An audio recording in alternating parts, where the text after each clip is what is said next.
Hi hello നമസ്കാരം.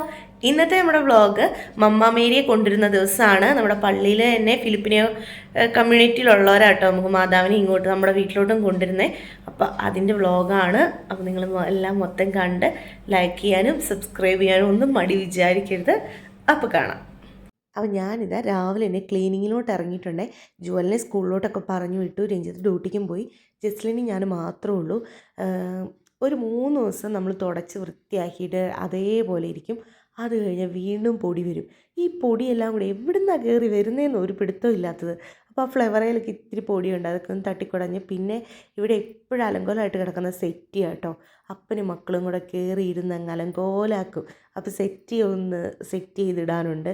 പിന്നെ ഒന്ന് ജസ്റ്റ് ഒന്ന് തൂത്തുവാരി ഒന്ന് തുടയ്ക്കുക, അത്രയും പരിപാടിയേ ഉള്ളൂ.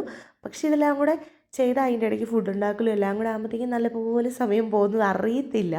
അപ്പോൾ ജസ്റ്റ് അതിൻ്റെ ഇടയ്ക്ക് നിന്ന് എന്തൊക്കെയോ ഡാൻസ് കളിക്കുമോ, ക്യാമറ ഓണാക്കി വെച്ചേക്കുന്നതുകൊണ്ട് അതിൻ്റെ അടുത്ത് നിന്ന് എന്തൊക്കെയോ കാണിക്കുന്നുണ്ട് കേട്ടോ. അങ്ങനെ സെറ്റ് ചെയ്തു. പിന്നെ എല്ലാം ഒന്ന് തൂത്ത് തുടച്ച് എല്ലാം ഓക്കെ ആക്കി. പിന്നെ ഉണ്ടല്ലോ, ഈ UAE ഏറ്റവും കൂടുതലുള്ള ശല്യം എന്താണെന്നറിയോ? ഈ പാറ്റ. ആകെ ഒരു കുഞ്ഞ് നരന്ത് പോലെയുള്ളൂ. ഇത് നമ്മുടെ മെയിൻ ഡോറാട്ടോ. ഈ ഡോറിൻ്റെ അടിയിലൊരു ചെറിയ ഗ്യാപ്പുണ്ട്. ആ ഗ്യാപ്പിൽ കൂടെ തൊട്ടപ്പുറത്തെ മുറിയിലെ ആൾക്കാർ നാട്ടിൽ ലീവിന് പോയേക്കുവാ. അപ്പോൾ അവിടെ ഫുഡൊന്നും ഉണ്ടാക്കുന്നില്ലല്ലോ. അപ്പോൾ ഈ കുഞ്ഞിപ്പാറ്റകൾ എന്നാ ചെയ്യുന്നത്? അവിടെ ഫുഡൊന്നും ഇല്ലാത്തതുകൊണ്ട് പതിയെ അതിൻ്റെ ഉള്ളിൽ നിന്ന് ഇറങ്ങിയിട്ട് നമ്മുടെ വീടിൻ്റെ ഉള്ളിലേക്ക് കയറാൻ നോക്കുക. ദൈവം സഹായിച്ച് എൻ്റെ വീടിനകത്ത് ഒരു പാറ്റ പോലും ഇല്ല കേട്ടോ. ഞാൻ അത്ര നീറ്റായിട്ട് നോക്കിയിട്ട് അങ്ങനെ ഒരെണ്ണം പോലും ഇല്ലാതെ ആയേക്കണേ. അപ്പം ഇതുങ്ങളിങ്ങനെ വലിഞ്ഞ് കയറി വരുന്ന കാണുമ്പോഴത്തേക്ക് എനിക്കങ്ങോട്ട് ദേഷ്യം വരും. അപ്പം ഞാൻ അവിടെ എല്ലാം പാറ്റാൻ മരുന്ന് വെച്ചിട്ടുണ്ട്. പിന്നെ ഇങ്ങനെ ചത്ത് വീഴുന്നതിനെല്ലാം ഞാൻ തൂത്തുവാരിക്കൊണ്ടേ കളയും. അപ്പോൾ അതാണ് ഏറ്റവും വലിയ കഷ്ടപ്പാട്. അങ്ങനെ ഇതൊക്കെ ചെയ്ത് ക്ലീൻ ചെയ്ത് ഒന്ന് കുളിച്ചു സമാധാനമായി.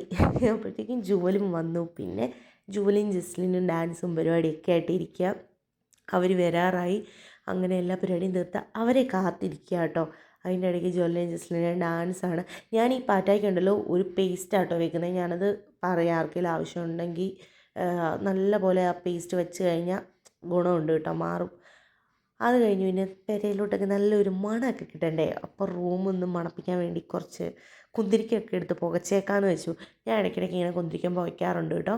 ചാർക്കോളും വെച്ച് കുന്തിരിക്കം ഇട്ട്. പിന്നെ ഈ ഊതിൻ്റെയൊക്കെ ഒരു പൊടിയുണ്ട്. സത്യം പറഞ്ഞാൽ അതിൻ്റെ പേര് എനിക്ക് പറയാൻ അറിഞ്ഞുകൂടാ, മറന്നുപോയി. നോക്കിയിട്ട് പറയാം. അപ്പോൾ ആ ഊതിൻ്റെ പൊടിയും കൂടി ഇട്ട് പുകയ്ക്കുമ്പോൾ ഉണ്ടല്ലോ ഭയങ്കര മണം കേട്ടോ. ശരിക്കും പറഞ്ഞാൽ അത് ആ പുക വന്നു കഴിയുമ്പോൾ നമ്മുടെ വീട്ടിലുള്ള എല്ലാ സാധനത്തിലും ആ മണം വരും. കുന്തിരിക്കത്തിൻ്റെയൊക്കെ മുടിക്കൊക്കെ ഭയങ്കര സ്മെല്ലായിരിക്കും കേട്ടോ കുന്തിരിക്കത്തിൻ്റെ. അപ്പോൾ ഇതിങ്ങനെ പുകയ്ക്കും. പിന്നെ ഈ ലാമ്പുണ്ടല്ലോ, ഇത് ഞാൻ പുതിയത് മേടിച്ചാൽ കേട്ടോ. ഇത് തീർന്നു കഴിയുമ്പോൾ ഇതിലെ ഗ്യാസ് അവിടെ ചെന്ന് കഴിഞ്ഞാൽ അവർ തന്നെ നിറച്ച് തരും. ഞാനിത് മാളിൽ നിന്ന് മേടിച്ചാൽ.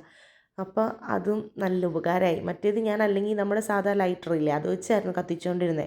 ഇപ്പം ഇത് എനിക്ക് ഭയങ്കര ഉപകാരമായി. ഞാൻ ഈ കഷ്ടപ്പെടുന്ന കണ്ടപ്പോൾ രഞ്ജിത്ത് എനിക്കിത് മേടിച്ചു തന്നാൽ. ഇതെന്താണെങ്കിലും എനിക്ക് ഭയങ്കര ഇഷ്ടമായി. മറ്റേ ലാമ്പേ കത്തിക്കുന്നതിനേക്കാൾ സുഖമുണ്ട്. ഇടയ്ക്കൊക്കെ എൻ്റെ കൈ പൊള്ളാറുണ്ട് ലാമ്പേ കത്തിക്കുമ്പോൾ. സൗകര്യമായി. അങ്ങനെ ഞാൻ രഞ്ജിത്തും കൂടെ പുറത്തോട്ട് ഇറങ്ങിപ്പോയിട്ടോ. അപ്പോഴത്തേക്ക് അവരെത്തി. നല്ല രാത്രിയായി, 8 മണിയായി, 7:50 അപ്പോഴത്തേക്കും എൻ്റെ കറുത്തപ്പൂച്ച വരുന്ന കണ്ടോ. പതിയെ നടന്ന് വരികയാണ്. വലിയ ജാടയാ, നല്ല മഴയൊക്കെ ചെയ്യുന്ന. ഇന്നിപ്പോൾ ഒരു മൈൻഡും ഇല്ല, എന്താണാവോ. എന്നിട്ട് ഇതാ അങ്ങനെ മാതാവിനെയും കൊണ്ട് നമ്മുടെ ഫ്രണ്ട്സ് എത്തി. എല്ലാവരും ഉണ്ട് കേട്ടോ. 3 പേരേ ഉള്ളൂ. കുറേ പേര് വരേണ്ടതാണ് സാധാരണ. എല്ലാവർക്കും ഓരോ ബിസി, ഇന്ന് ഡ്യൂട്ടിയൊക്കെ ഉള്ള ദിവസമായതുകൊണ്ട് അങ്ങനെ 3 പേരാണ് ഇന്ന് വന്നത്. മാതാവ് അവരെത്ര ഇതായിട്ടാണ് മാതാവിനെ കൊണ്ടുവന്നേക്കുന്നതെന്നറിയോ? എൻ്റെ ദൈവമേ, എത്ര പവിത്രമായിട്ടാണെന്നറിയോ. നല്ല പൊതിഞ്ഞ് മാതാവിനെ അഴിക്കുക കേട്ടോ.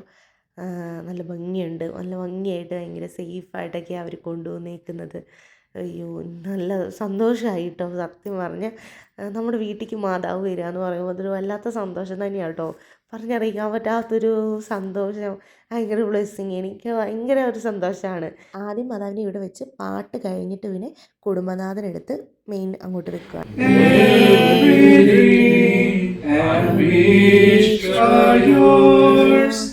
Mother of Christ, Mother of might, present them to. അങ്ങനെ രഞ്ജിത്ത് മാതാവിനെ എടുത്ത് ഇതാ നമ്മുടെ ഒരുക്കി റെഡിയാക്കി വെച്ചവിടേക്ക് വെച്ചു. അങ്ങനെ മാതാവ് നമ്മുടെ വീട്ടിലെത്തി. Holy Mary, Mother of God, pray for us sinners. Amen. art thou among women, and blessed is the fruit of thy womb, Jesus. Holy Mary, Mother of God, pray for us sinners, now and at the hour of our death. Amen. Hail Mary, the blessed art thou among women, and Now and at the hour of our death. Amen. glory be to the Father, and to the Son, and to the Holy Spirit. As it was in the beginning, is now, and ever shall be, world without end. O Amen. my Jesus. അങ്ങനെ പ്രാർത്ഥനയെല്ലാം കഴിഞ്ഞ് ഞാൻ അവർക്ക് വേണ്ടി mango juice ആട്ടോ ഉണ്ടാക്കി വെച്ചേ. ഞാൻ അന്ന് കാണിച്ചില്ല ടിഫൺ ബോക്സിൽ ഒരു മാംഗോ, ആ മാംഗോ കൊണ്ട് ഉണ്ടാക്കിയ ജ്യൂസാണ്. നല്ല ടേസ്റ്റ് ഉണ്ടായിരുന്നു. പിന്നെ ചിപ്സും കേക്കും ഒക്കെ ആയിരുന്നു. അങ്ങനെ അതൊക്കെ അവർക്ക് കൊടുക്കും. അപ്പോൾ അത്രയേ ഉള്ളൂ ഇന്നത്തെ വ്ളോഗ്. ടാറ്റ ബൈ.